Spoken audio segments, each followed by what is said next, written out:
warfare means hitting behind the enemy lines. And obviously, for the Ukrainians, they would like to be able to target railway lines and other key military installations like ammunition dumps or assembly points or things of that kind that are beyond the actual old international frontier between Russia and Ukraine. They would like to hit things inside Russia.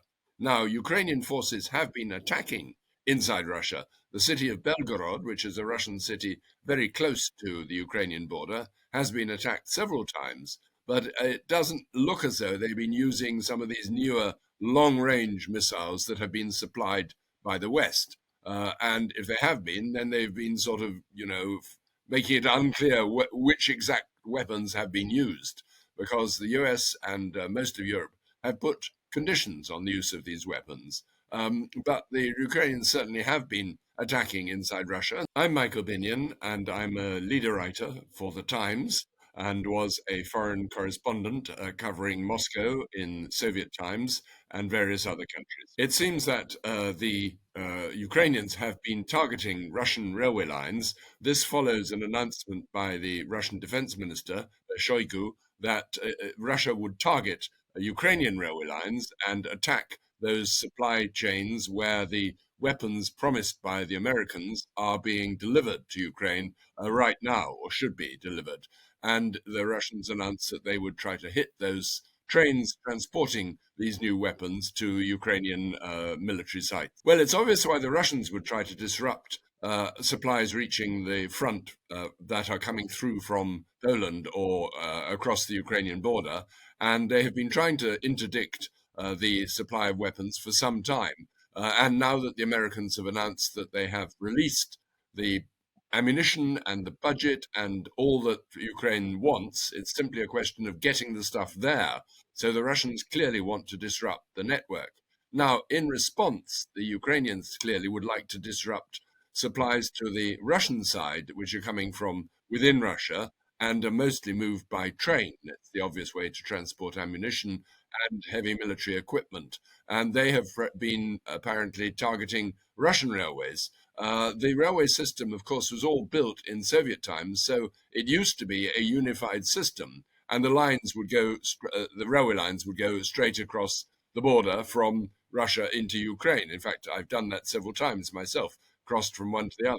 Those lines, of course, are cut completely now and have been for some time, but those lines are vital for bringing supplies up to the front for Russian soldiers in eastern Ukraine. And the Ukrainians clearly would like to stop that supply as much as they can.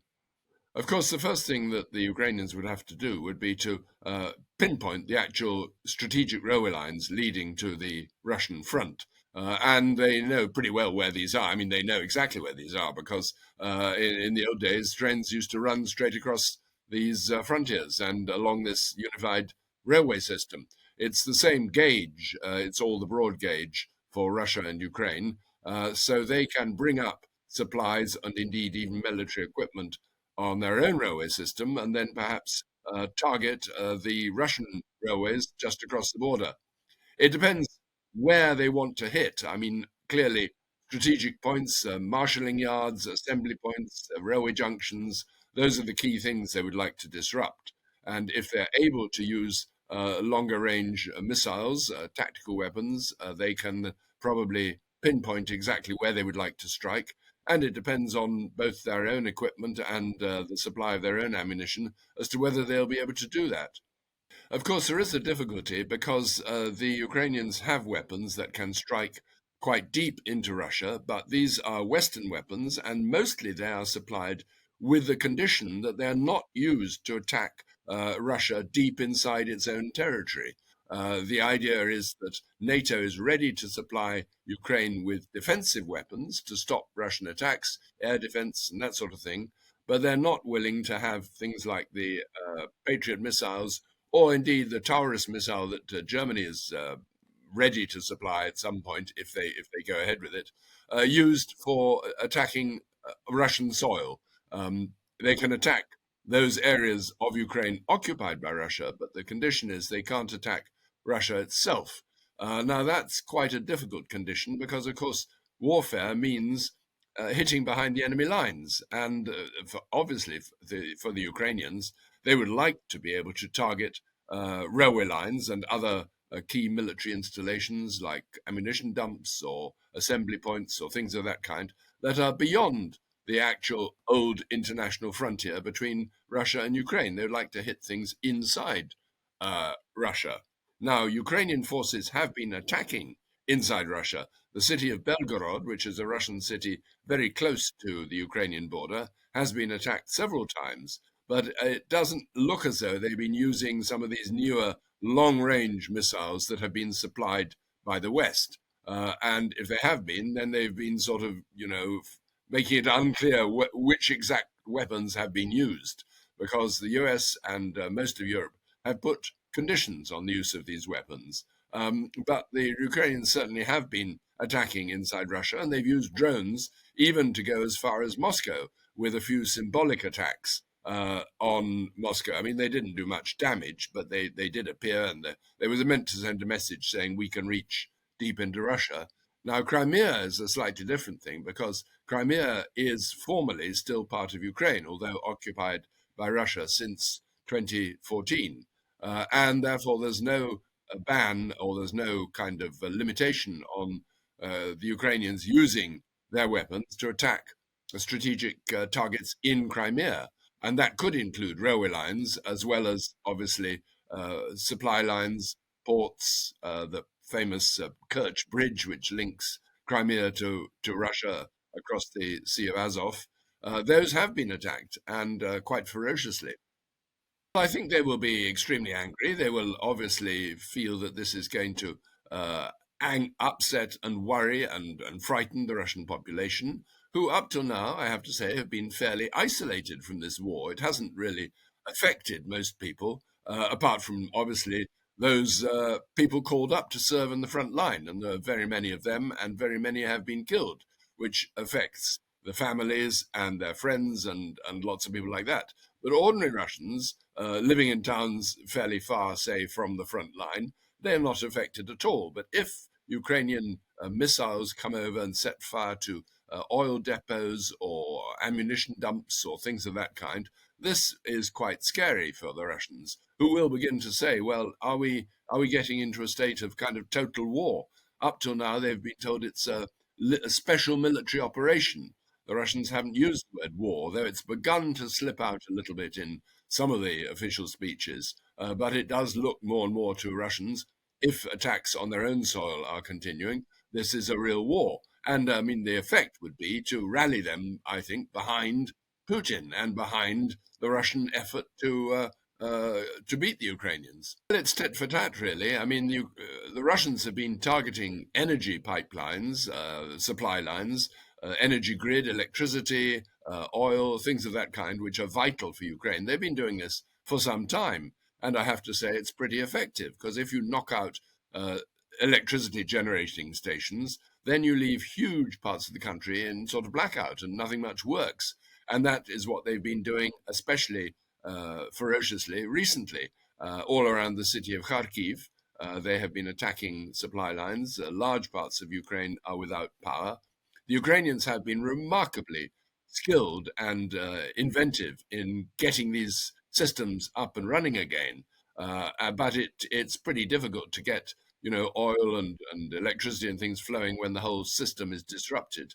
I mean, the British found exactly the same during the Second World War, during the Blitz. The Germans also targeted, essential supply lines, including railways.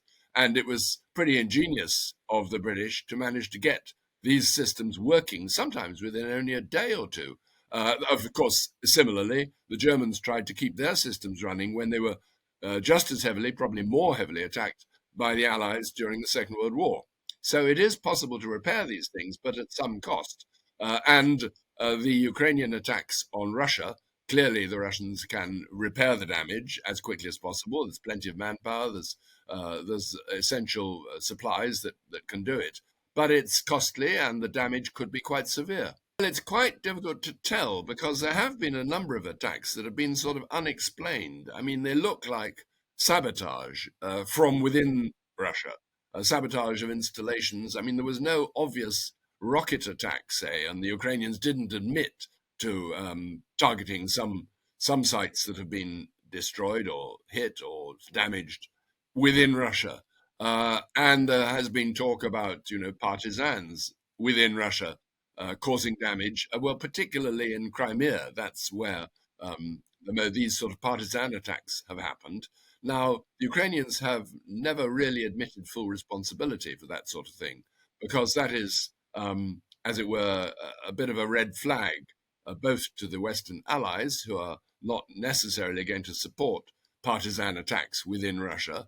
And it's a problem that the Russians would respond to pretty quickly. They would clamp down and they would send, or have been trying to use, spies and infiltrators within Ukraine to commit sabotage within the country. And that has happened fairly often. The Ukrainians have been expecting a big Russian offensive for some time now, and they think it will be this coming month in May, because the ground is now firm and dry and not frozen, and it's good sort of fighting weather, as it were. The Russians have been amassing a large force just across the border. They're getting ready for some big operation, and of course the Russians now have a massive incentive to get on with this as soon as possible before these new weapons reach Ukraine. That's the whole point of the Russians trying to sabotage the rail network in Ukraine to stop weapons reaching the front. Because once those weapons get there, particularly air defenses, which is what the Ukrainians need, then it's going to be much more difficult for the Russians to attack across the front line and seize more territory. Equally, it's going to be quite difficult for the Ukrainians to hold on to the territory they've got if the Russians get there quickly and the Ukrainians don't have either the manpower or the ammunition to ward them off. They have admitted that things are very difficult on the Eastern Front, that is, all along the zone that the Russians occupy, and that they are slowly being pushed out. There are certain big towns that have fallen. Advika is one, and I think there's another one that the Russians are now targeting, which are strategic points all along the front line where they're gradually pushing the Ukrainians back. And the Ukrainians need to be pretty resolute, and they need the manpower, which they haven't got. They need the weapons, which they haven't got. And therefore, there's the incentive for the Russians to launch a big attack as soon as possible. I don't think the Ukrainians, even with the new weapons, have got a very good chance of retaking all the territory lost. The Russians have put up very, very strong defensive lines all along that large swathe of eastern territory that they now occupy. And these lines, I mean, several defensive lines, first one and then a further back, and they consist of the usual sort of tank traps and minefields and, well, absolutely everything you can think of, and special units ready to take on a first wave of Ukrainian attackers. The fact is, it's always much easier to defend than to attack, especially across a fortified frontier. So it's going to be very hard for the Ukrainians to overcome those lines of defense and take back territory that is now and has been occupied by Russia for more than a year or so. Whereas the Russians, they know where their own defensive lines are. They know how to go around those and then how to get across and attack further against the Ukrainians, push their defensive line further forward. We'll just have to see what happens, whether the Ukrainians have enough weapons. They certainly have the morale and the willingness, but they are short of manpower, and that is a big problem. Some soldiers have been on the front line for more than a year. They're tired, they're weary, they want to be relieved. A lot of young people are increasingly reluctant to join the army, partly because without weapons, they're sitting ducks. There's a very high casualty rate. Whether these new weapons will boost morale and mean that more people will join up, or whether the Ukrainian government is going to have to lower the military conscription age, which they're talking about doing, we don't know. I mean, it's a difficult problem because the Ukrainian manpower, of course, is considerably less than the Russians. The population is less than a quarter of Russia's, so they don't have the huge human resources to draw on.